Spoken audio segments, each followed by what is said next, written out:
मैं किसकी भेड़ बकरी हूं? यीशु की। और क्या है? उसकी चराई की भेड़ बकरियां हैं। और भजन संहिता 23 में यह कहता है कि यहोवा मेरा चरवाहा है।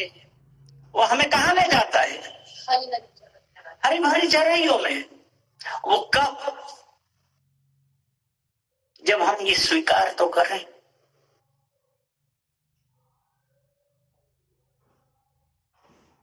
क्योंकि अगर हम स्वीकार नहीं करते हैं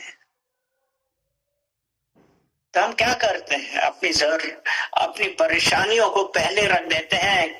परमेश्वर कितना बड़ा है वो भूल जाते हैं। हम ये भूल जाते हैं कि यहोवा मेरा चरवाहा है। अरे भूख मेरी चरवाहा है, भूख मेरी जरूरत है। आज मैं एक चीज बतलाना चाहूंगा कि जब हम उस परमेश्वर के ऊपर निर्भर करते हैं, परमेश्वर हमारी हर जरूरत पूरी करता है। हम ये नहीं देखें कि हमारे पास क्या है क्या नहीं है। हम तो विदेश में ऐसे ऐसे उसमें गुजरे हैं कि लोगों को यही आश्चर्य था कि तुम लोग रह कैसे रहे हो, वो भी विदेश में। उस वक्त हम कहां देख रहे थे? भजन संहिता 121 उसका 1 और 2। मेरी सहायता कहां से आती? मेरी सहायता पर्वतों से आती है। मेरी सहायता यहोवा से आती है जो पृथ्वी और स्वर्ग का करता है। हम आज किसके ऊपर डिपेंड है? हम कहां देख रहे हैं? हमारे घर में एक पैसा नहीं था, गैस नहीं थी, तेल नहीं था, कुछ नहीं था। लेकिन हमारे पास विदेश में कौन था? कोई नहीं था हम जिससे बात करते।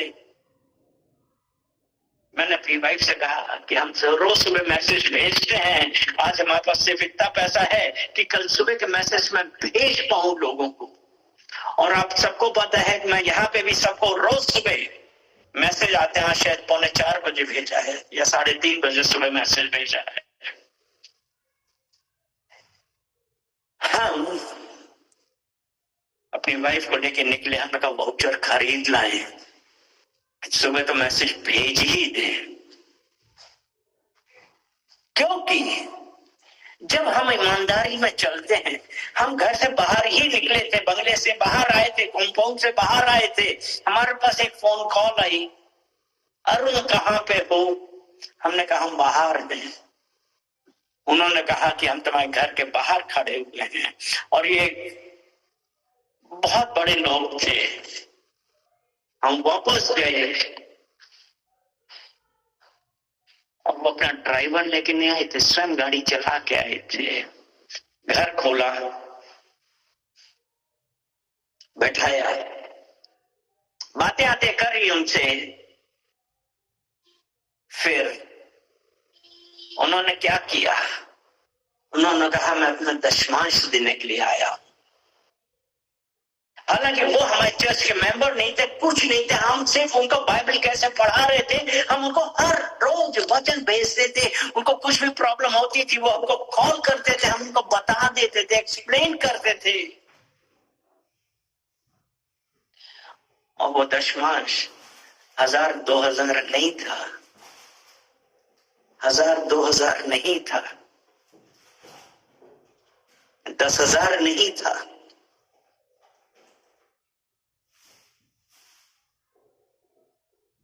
हमने कहा 10,000 नहीं था, तब आप अंदाजा लगा सकते हैं कि दशमांश क्या था। हमने उनकी दुआ करी। उसके बाद मैंने बोला चाय तो बना लो। अपनी वाइफ को बोला चाय बना लो। वो बोलते हम चाय नहीं पियेंगे, हम पादरी के घर में आए हैं।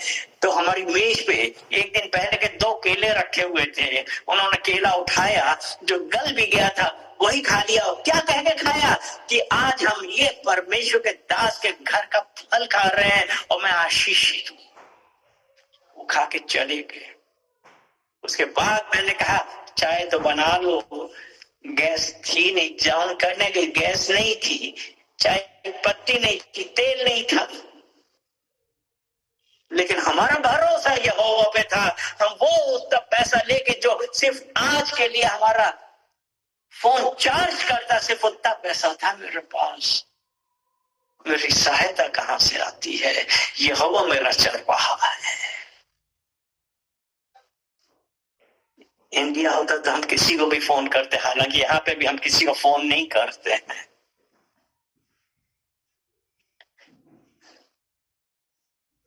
परमेश्वर जरूरत पूरी करने वाला है। हमने किसी चीज को, अपनी किसी जरूरत को अपने परमेश्वर से बड़ा नहीं समझा। आज परमेश्वर, जब परमेश्वर ने उस कहा है यहोशू 1:5 में, तुम्हारे जीवन भर, कब? जीवन भर तुम्हारे सामने कोई खड़ा ना हो सकेगा। जिस प्रकार मैं मूसा के साथ था उसी प्रकार मैं तुम्हारे साथ हूं। परमेश्वर ने यहोशू से कहा कि अगर ये उसका प्रॉमिस है कि जीवन भर तुम्हारे सामने कोई खड़ा ना हो सकेगा, हमको विश्वास करना चाहिए कि परमेश्वर क्या है। व्यवस्था विवरण,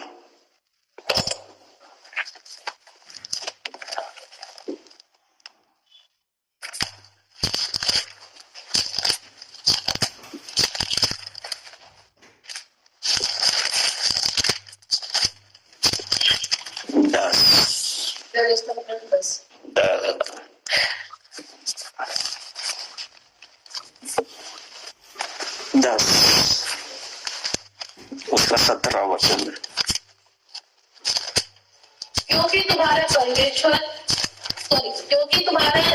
परमेश्वर यहोवा वही ईश्वरों का परमेश्वर और प्रभुओं का प्रभु है। वह महान पराक्रमी और भय योग्य ईश्वर है, जो किसी का पक्ष नहीं करता, न घूस लेता है। किसी का पक्ष नहीं करता, न वो घूस लेता है। क्या बोल रहा है? वो पक्षपात नहीं करता है। मलाकी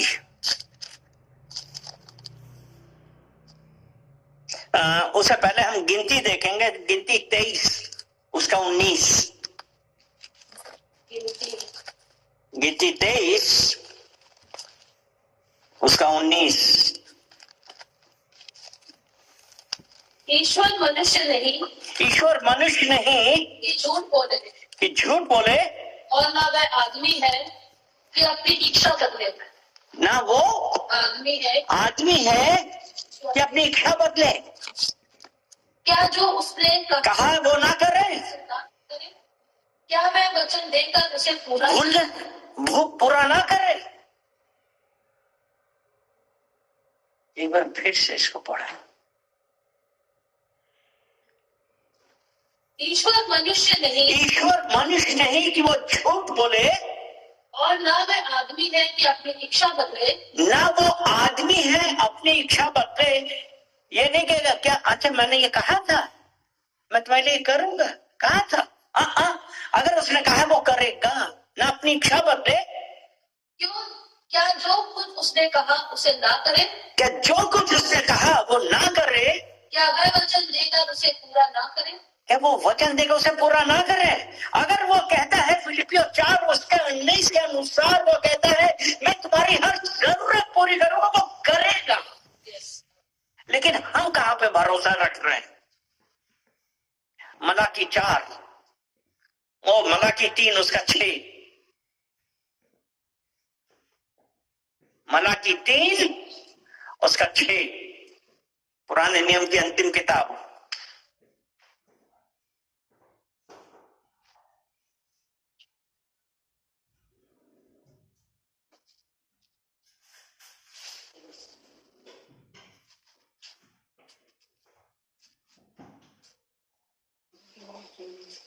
मलाकी 3:6।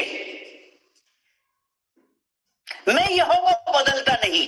क्योंकि क्योंकि मैं यहोवा बदलता नहीं, किसी कारण हे याकूब की संतान तुम नष्ट न हुए। मैं यहोवा बदलता नहीं, इसलिए इसी कारण हे याकूब की संतान तुम नष्ट न हुए। क्योंकि विलाप की 3 और उसके 22 में कहता है तुम मिट नहीं गए, ये मेरी महाकरुणा का फल है। वो परमेश्वर आज आपसे और हमसे यही कह रहा है, मत डर, मैं तेरे साथ हूं, मैंने तुम्हें छुड़ा लिया है। यशायाह 43:1। हे इस्राएल तेरा रचने वाला, हे इज़राइल तेरा रचने वाला, और हे याकूब तेरा सृजनहार, तुझसे यहोवा तुझसे जो कहता है, मत डर, क्योंकि मैंने तुझे छुड़ा लिया, मैंने तुझे छुड़ा लिया है। मैंने तुझे नाम लेकर बुलाया। हाँ, क्या बोलना है? मैंने तुम्हें नाम लेकर बुलाया। कितने लोगों को विश्वास है कि वो यहोवा ने आज हमको नाम लेकर बुलाया है और वो से कह रहा है मत डर। क्योंकि दूसरा तीमुथियुस, यहीं पे हाथ लगाए रखना, दूसरा तीमुथियुस 1 उसका 7 कहता है परमेश्वर ने हमको भय का आत्मा नहीं दिया है। भय कहां से आ रहा है? दूसरा तीमुथियुस 1:7, 1 और उसका 7 वचन। क्योंकि परमेश्वर ने हमें भय का नहीं, परमेश्वर ने हमें भय का नहीं, पर सामर्थ और प्रेम और संयम का आत्मा दिया है। तो आज हमको क्या करना? हमको संयम रखना है। और परमेश्वर कभी बदलता नहीं है। जब उसने हमको नाम लेकर बुलाया है तो हमारी हर एक घटी को पूरा करेगा, घटी को पूरा करेगा। भजन संहिता 23 में जब हम ये कहते हैं ना कि यहोवा मेरा चरवाहा है, हमको विश्वास रखना चाहिए कि वो परमेश्वर है, आदमी नहीं कि भूल जाए। कितने लोग आज हमको ऐसे करके भूल जाते हैं, लेकिन विश्वास रखें कि अगर भजन संहिता 23 का 1 में कहा है यहोवा मेरा चरवाहा है, तो यूहन्ना 10 उसके 11 में कहा है यहोवा ने कहा कि मैं तेरा चरवाहा हूं। यूहन्ना 10 और उसका 11।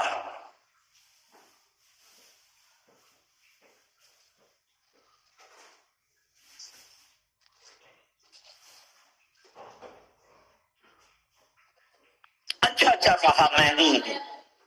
अच्छा चरवाहा भेड़ों के लिए अपना प्राण दे देता है। अच्छा चरवाहा भेड़ों के लिए अपना प्राण दे देता है। यहोवा ने कहा कि अच्छा चरवाहा मैं हूं, और अगर हम उस चरवाहे को फॉलो करेंगे तो क्या हमको किसी बात की कमी होगी?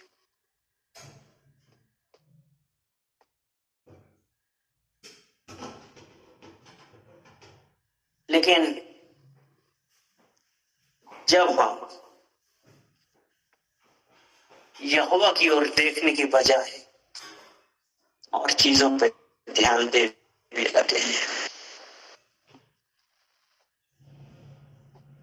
परमेश्वर आज कुछ कह रहा है और उसने ये कहा है, एज़ेकिएल 34 का 14, 34 उसका 14। मैं उन्हें अच्छी चराई में चराऊंगा। मैं उन्हें किसे? क्योंकि अभी हमने 31 में पढ़ा था, उसमें उसने क्या कहा था कि तुम तो मेरी भेड़ बकरियां हो, मेरी चराई की भेड़ बकरियां, तुम तो मनुष्य हो। और वो यहाँ कहता है कि मैं उन्हें अच्छी चराई में चराऊंगा और इस्राएल के ऊंचे ऊंचे पहाड़ों पर उनको चराई मिलेगी। और इजराइल के ऊंचे ऊंचे पहाड़ों पर उनको चराई मिलेगी। मैं उनको हरी भरी चराइयों में चराऊंगा। जो भजन संहिता 23 उसका 1 और 2 में ये कह रहा है, वो हमें ऊंची ऊंची चराइयों में ले जाएगा। क्यों? हमने उसका अपना शेफर्ड माना है, वो हमारे साथ साथ है। कि अच्छी चराइयों में ले जाऊंगा और इजराइल के ऊंचे ऊंचे पहाड़ों पर चराई मिलेगी। और आगे, और इजराइल के ऊंचे ऊंचे पहाड़ों पर उनको चराई मिलेगी, वहां वे अच्छी हरियाली में बैठा करेंगे और इजराइल के पहाड़ों पर उत्तम से उत्तम चराई चलेंगे। ठीक है, इजराइल के पहाड़ों पर उत्तम से उत्तम। हमारा भरोसा कहां पे है? उत्तम से उत्तम चराई है। हम चरेंगे, हमको हरी भरी घास को वो ले चल रहा है। हम भूखे नहीं मरेंगे। और जब हम आज्ञाओं पे चलते हैं, तब परमेश्वर का वचन व्यवस्था विवरण 7:7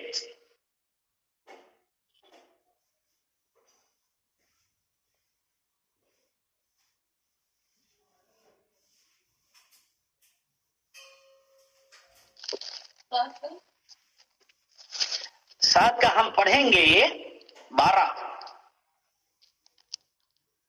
और तुम जो इन नियमों को सुनकर मानोगे और इन पर चलोगे, तो तेरा परमेश्वर यहोवा भी उस करुणामय वाचा का पालन करेगा जिसे उसने तेरे पूर्वजों के से शपथ खाकर बांधी थी। परमेश्वर की आज्ञा पालन में करेंगे। और 13 और पढ़ेंगे 13।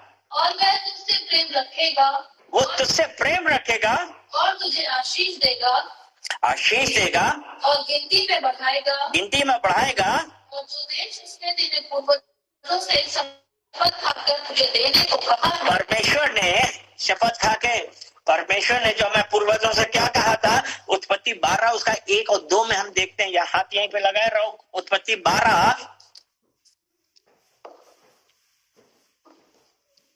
1 2 3। यहोवा ने अब्राहम से कहा, अपने देश और अपने कुटुंबियों और अपने पिता के घर को छोड़कर उस देश को चला जा जो मैं तुझे देने पे हूँ। यहाँ पे परमेश्वर ने अब्राहम से क्या कहा? अपना देश, अपना पिता, अपने कुटुंबी सबको छोड़ के चला जा वो देश में जो तुझे देने को हूँ। और यहाँ पे परमेश्वर ने 12 वचन में क्या कहा था? जिसे उसने तेरे पूर्वजों से शपथ खाकर बांधी थी, है ना। और वो उसने कहा था ना 13 में, जो देश उसने तेरे पूर्वजों से शपथ खाकर तुझे देने को कहा है। आगे क्या है अब? व्यवस्था विवरण, हाँ उसमें मैं तेरी संतान पर और अन्य दाखमधु और टटके तेल भूमि की उपज पर आशीष दिया करेगा और तेरी गाय बैल और भेड़-बकरियों को बढ़ती करेगा। वो परमेश्वर आज हमको, जब वो कह रहा तुम ऐसे देश में ले जाओगा जहां पे जो उसने कहा था कि मैं तुझे कैसे देश में ले जाता हूं जहां किसी बात की घाटी ना होगी, लेकिन जब उसने कहा ना अपने कुटुंबियों को, अपने परिवार वालों को छोड़ के जाओ, लेकिन अब्राहम नहीं गया था। वो अपने साथ अपने भतीजे को लेके गया था। और हम परमेश्वर को जानते, हम अपना भतीजा नहीं ले जाते, हम अपनी चिंताएं ले जाते हैं। हम लूत नहीं ले जा रहे हैं, हम अपनी चिंता जो लूत है। और जब लूत हटा था तब परमेश्वर ने अब्राहम को आशीष से भरा था। हालेलुया। और तो यही कहता है ना, मैं तेरी संतान पर और अन्न, नए दाखमधु, टटके तेल आदि भूमि की उपज पर आशीष दिया करेगा। तेरी गाय बैल भेड़ बकरियों की बढ़ती करेगा। जब लूत हटा तब वो अब्राहम को आशीष दी। यानी कि जब हम अपनी चिंताएं हटा देंगे, वो परमेश्वर हमसे क्या चाहता है कि हमारे साथ कोई, अगर परमेश्वर ने कहा है कि अपने कुटुंबी, अपने पिता का घर, अपना सब कुछ छोड़ के मेरे पीछे आओ, तो आज वो परमेश्वर आज के जमाने में हमसे ये कह रहा है, अपनी चिंताएं छोड़ दो। हाँ, भजन संहिता 55-22। 22-55। अच्छा, 55-22।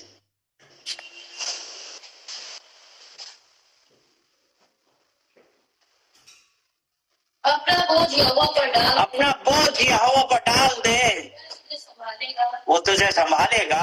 तो धर्मी को कभी डरने न देगा। हम क्या धर्मी हैं? अपना बोझ यहोवा पर डाल दे। हम अपना बोझ यहोवा पर डालने के लिए तैयार रहे, वो हमारी जरूरत पूरी करेगा। उसने कहा ना, वो धर्मी को कभी टलने ना देगा। व्यवस्था विवरण 8 और उसका 7 वचन। क्योंकि तेरा परमेश्वर यहोवा तुझे एक उत्तम देश के लिए जा रहा है, जो बल की नदियों, जल की नदियों का और तराइयों का और पहाड़ों से निकले हुए गहरे गहरे स्रोतों का देश है। कहां पे लेके जा रहा है? उत्तम देश।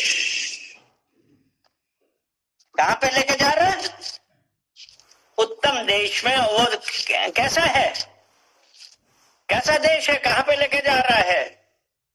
उत्तम देश जो जल की नदियों का, यानी कि हमारी हर जरूरत, गहरे और पहाड़ों से निकले हुए गहरे गहरे स्रोतों का देश है, यानी कि किसी चीज की कमी ना होगी।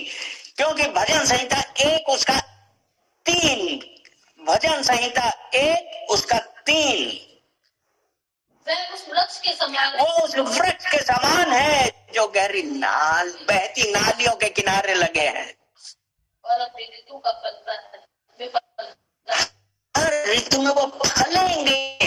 तो आज हमारा भरोसा यहोवा पे होना चाहिए। इसीलिए हम कहेंगे कि यहोवा मेरा चरवाहा है। क्योंकि जब परमेश्वर कह रहा है कि मैं तुम्हें जो उसने कहा वो क्या वो पूरा नहीं करेगा? वो करेगा पूरा। लेकिन आज हमको विश्वास करना है। इसीलिए अभी जो हमने कहा ना, चश्मा बहा यीशु, चश्मा बहा, हमारी जरूरत पूरी कर। हम 2 वचन और बदलाएंगे, उसके बाद खत्म करेंगे। व्यवस्था 28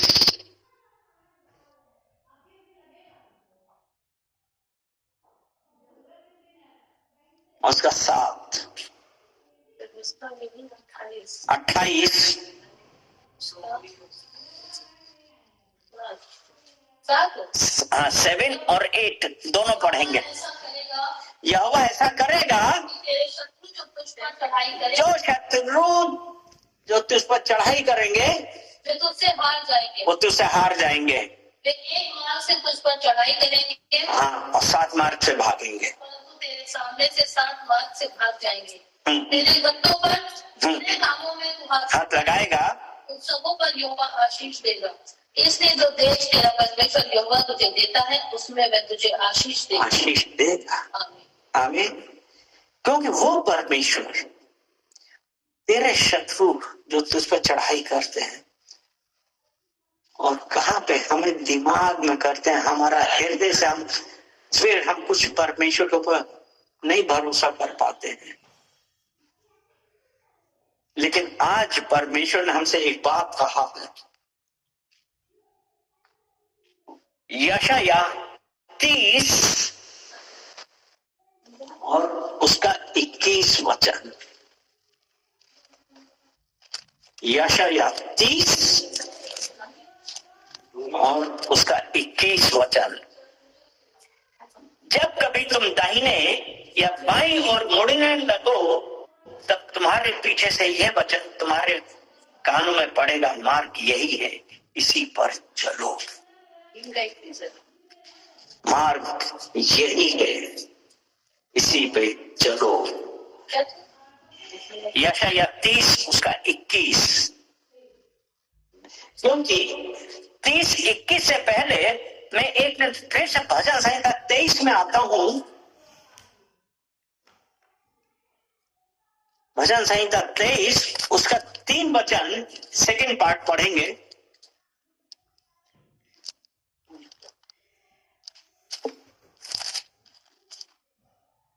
में 23 धर्म के मार्गों में वह अपने नाम के निमित्त मेरी अगुवाई करता है।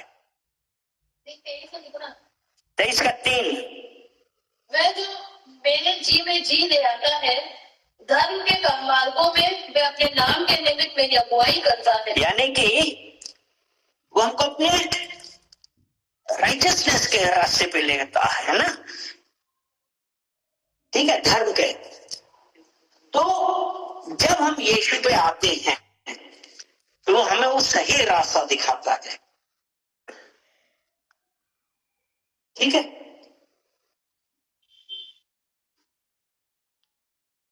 सही रास्ता दिखाता है और उसके बाद वो हमको डायरेक्ट करता है। रास्ता दिखाया और उसके बाद डायरेक्ट किया कि ये वाला रास्ता है जो अभी हमने पढ़ा ना, यशायाह 30 और उसका 21 वचन, कि जब तुम कभी दाहिने या बाएं मुड़ने लगो तब तुम्हारे पीछे से ये वचन तुम्हारे कानों में पड़ेगा, मार्ग यही है, इसी पे चलो। धर्म के मार्गों में वह अपने नाम के निमित्त मेरी अगुवाई करता है। वो कह रहा है यही रास्ता, इसी पे चलो, यीशु के पीछे चलिए, यीशु के पीछे चलिए। और जब हम यीशु के पीछे चलेंगे हमारी हर जरूरत क्या करेगा, वो हमारी हर जरूरत को वो पूरा करेगा। यीशु ने फिर लोगों से कहा, जगत की ज्योति मैं हूं, जो मेरे पीछे हो लेगा वह अंधकार में ना चलेगा परंतु जीवन की ज्योति पाएगा। हम अंधकार में नहीं चलेंगे। आज पिता परमेश्वर, हम आपका धन्यवाद करते हैं, एक एक जन को आपके सामने कमिट करते हैं। पिता परमेश्वर, आपके वचनों के अनुसार पिता परमेश्वर, जब आपने कहा है कि मैं तुम्हारा चरवाहा, पिता परमेश्वर एक एक जन को हम आपको कमिट कर रहे हैं और कहते हैं पिता परमेश्वर कि हर जरूरत पूरी करने वाले आप हैं। मैं चौड़े मार्ग पे नहीं जाऊंगा, क्योंकि जो आपका वचन मत्ती 7:13 में कहा है कि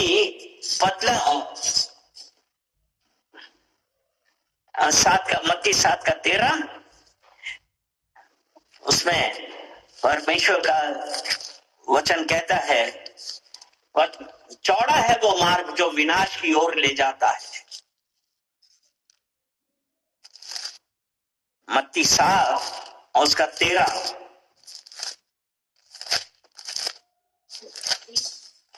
उसमें ये कहते हैं ना, सकेत फाटक से प्रवेश करो, क्योंकि चौड़ा है वह फाटक और सरल वह मार्ग जो विनाश को पहुंचाता है, और बहुत से हैं जो उसमें प्रवेश करते हैं। क्योंकि सकेत है वह फाटक और कठिन है वह मार्ग जो जीवन को पहुंचाता है, और थोड़े हैं जो उसे पाते हैं।